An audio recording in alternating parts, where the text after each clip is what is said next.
नमस्कार प्यारे बच्चों, आपका एक नई वीडियो में बहुत बहुत स्वागत है।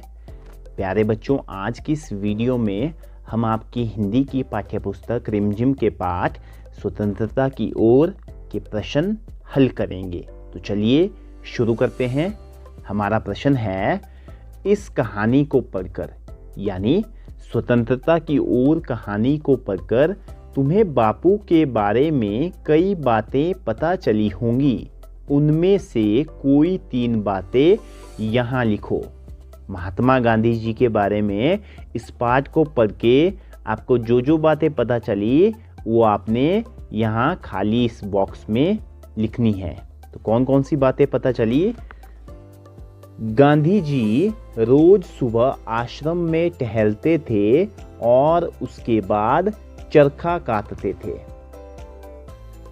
वे ब्रिटिश सरकार के गलत निर्णयों का विरोध करते थे।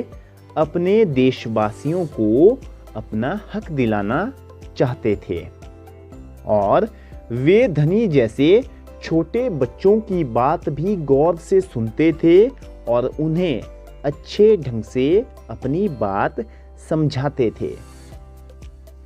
उसके बाद हमारा अगला प्रश्न है, धनी की माँ चूल्हा फूंक रही थी।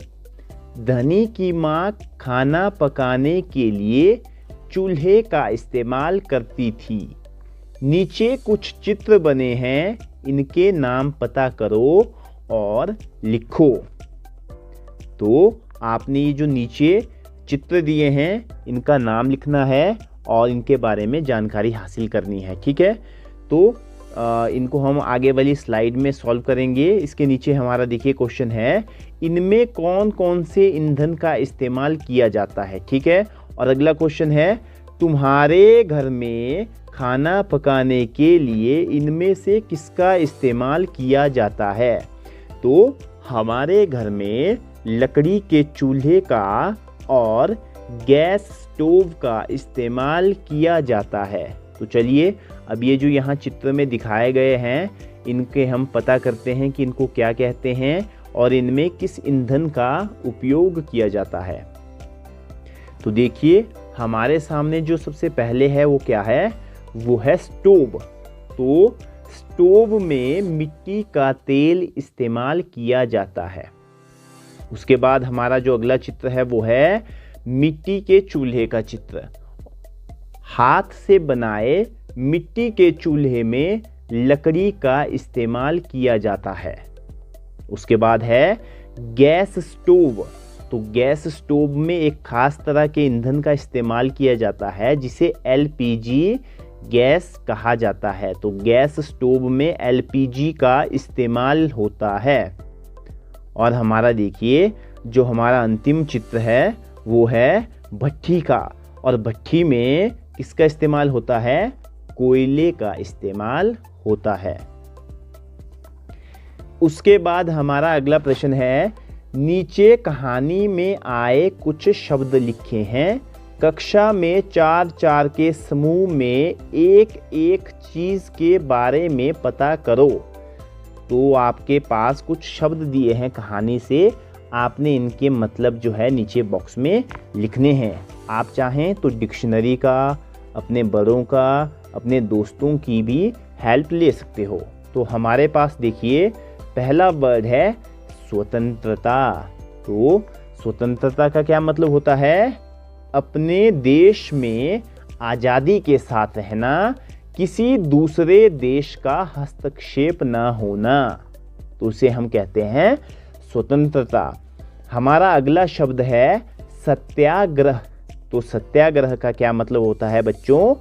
सत्य के लिए आग्रह यानी सही बात मनवाने के लिए हठ करना, इसे हम कहते हैं सत्याग्रह, ठीक है। उसके बाद हमारा अगला शब्द है खादी। गांधी जी खादी के वस्त्र पहनते थे। तो ये खादी क्या चीज़ होती है? खादी होती है चरखे पर सूत काट कर बनाया गया घरेलू मोटा कपड़ा, इसे कहते हैं खादी। और लास्ट हमारा वर्ड है चरखा। चरखा क्या होता है? ये जो हम सूत काटते हैं, सूत या धागा काटने का लकड़ी का एक उपकरण, इसको क्या कहते हैं? इसको कहते हैं चरखा।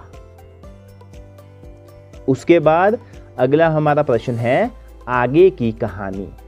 गांधी जी ने धनी से कहा, क्या तुम आश्रम में ही रहकर मेरे लिए बिन्नी की देखभाल करोगे? धनी ने गांधी जी की बात मान ली।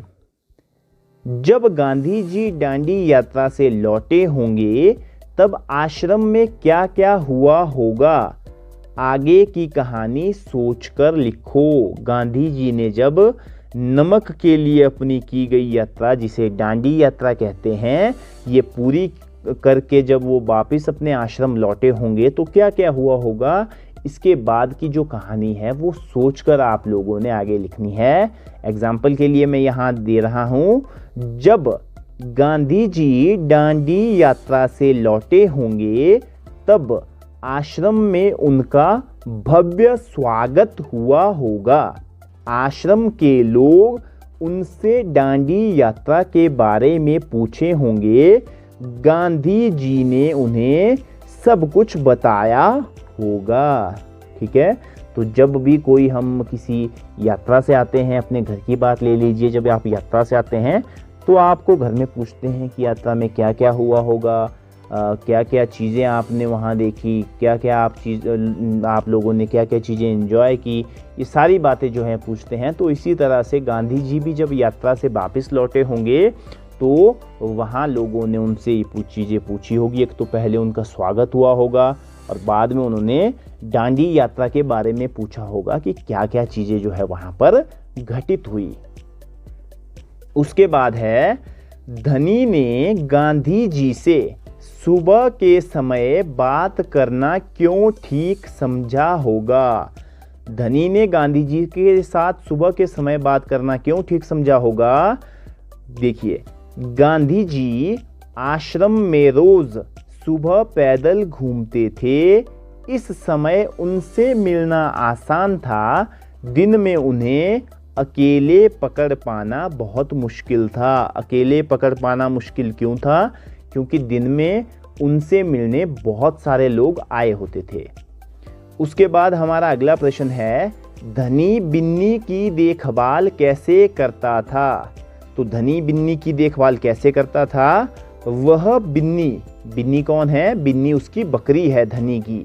वह बिन्नी को हरी हरी घास डालता था, खिलाता था, उसके बर्तन में पानी डालता था, उसे आश्रम में घुमाता था और उससे बातें करता था। धनी को यह कैसे महसूस हुआ होगा कि आश्रम में कोई योजना बनाई जा रही है? तो धनी को ये चीज़ कैसे महसूस हुई होगी? तो गांधी जी के कमरे में लोगों को गंभीर मुद्रा में बातें और सलाह मशवरा करते हुए धनी देखकर धनी को ऐसा लगा होगा कि वे कोई योजना बना रहे होंगे। उसके बाद है कहानी और तुम। धनी यात्रा पर जाने के लिए उत्सुक था। अगर तुम धनी की जगह होते तो क्या तुम यात्रा पर जाने की जिद करते? क्यों?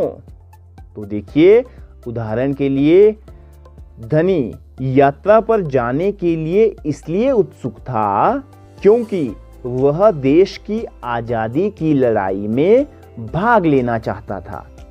गांधी जी को अपना सहयोग देना चाहता था। अगर मैं धनी की जगह होता तो मैं भी यात्रा पर जाने की जिद करता, क्योंकि धनी की तरह मैं भी जागरूक हूं। मैं भी चाहता हूं कि मेरा देश गुलाम न रहे, मेरा देश आजाद हो। उसके बाद हमारा अगला प्रश्न है, गांधी जी ने धनी को न जाने के लिए कैसे मनाया? क्या तुम गांधी जी के तर्क से सहमत हो? क्यों? तो गांधी जी ने धनी से कहा कि वह उनके लिए बिन्नी की देखभाल करे, जिससे कि दांडी से लौटकर आने के बाद वह उसका खूब सारा दूध पीकर ताकतवर महसूस करे। धनी को गांधी जी की बात बिल्कुल जच गई और वह रुक गया। और हाँ, मैं गांधी जी के तर्क से सहमत हूँ, क्योंकि आश्रम में सभी लोगों को कोई ना कोई काम करना होता था। धनी बिन्नी की देखभाल करने के लिए आश्रम में रह गया। बिन्नी की देखभाल करना भी एक काम था।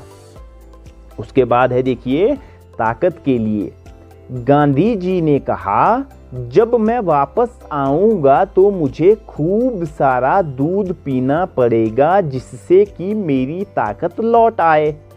बताओ, खूब सारी ताकत और अच्छी सेहत के लिए तुम क्या क्या खाओगे पियोगे?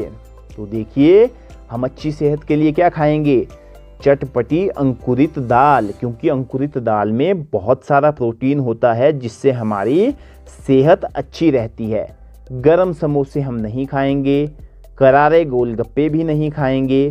कुरकुरी मक्का की रोटी, तो मक्के की रोटी जो है वो भी स्वादिष्ट होती है, ताकतमंद होती है, तो ये भी हम खाएंगे। उसके बाद है खुशबूदार दाल, तो ये भी हम खाएंगे। मसालेदार अचार, हमें मसाले कम खाने चाहिए, इसलिए अच्छी सेहत के लिए हम मसालेदार अचार नहीं खाएंगे। उसके बाद है मीठा दूध, तो ये भी पिएंगे। रसीला आम, ये भी खाएंगे। गर्मा गर्म साग, ये भी खाएंगे। ठंडी आइसक्रीम, ये हम नहीं खाएंगे। रंग बिरंगी टॉफ़ी, ये भी नहीं खाएंगे। और ठंडा शरबत, ये भी हमारी सेहत के लिए अच्छा नहीं होता है।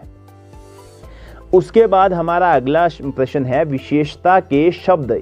यानी मैंने आपको अपनी पिछली वीडियोस में भी बताया है कि जो शब्द विशेषता प्रकट करते हैं किसी वस्तु की, किसी स्थान की, तो उसे हम विशेषण कहते हैं। अगर आपने ये वीडियो नहीं देखी है तो आप इसको मेरे YouTube चैनल के प्लेलिस्ट में जाकर देख सकते हैं।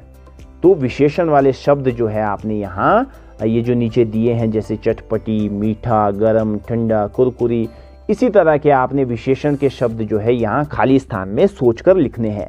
तो जैसे डैश डैश हलवा, तो हम क्या लिख सकते हैं? गरम हलवा। उसके बाद है डैश डैश पेड़, ऊंचा पेड़। उसके बाद है डैश डैश नमक, तो ज्यादा नमक।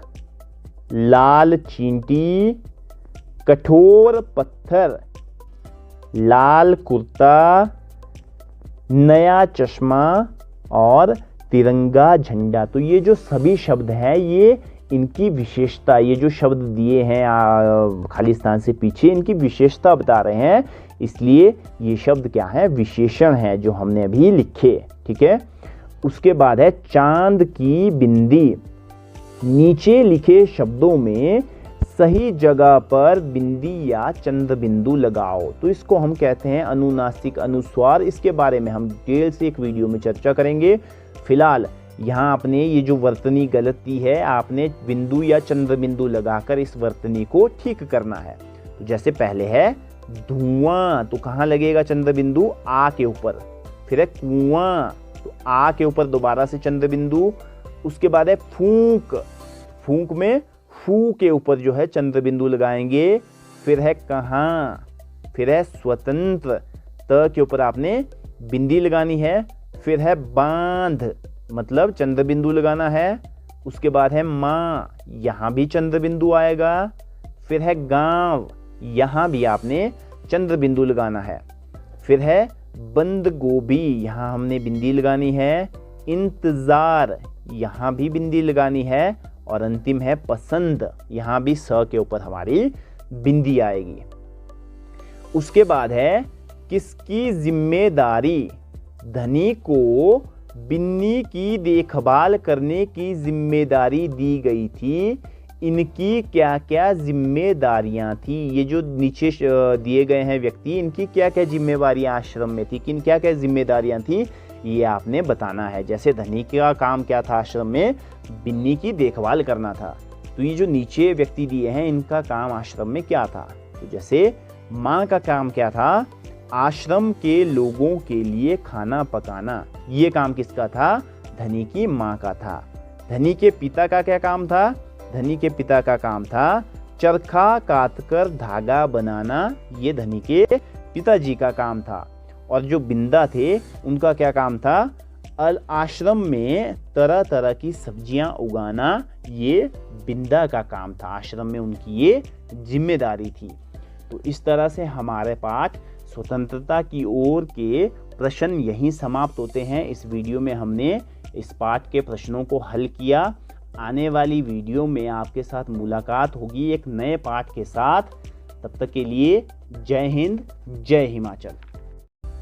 ऐसी ही एजुकेशनल और इन्फॉर्मेटिव वीडियोस के लिए चैनल को सब्सक्राइब करें।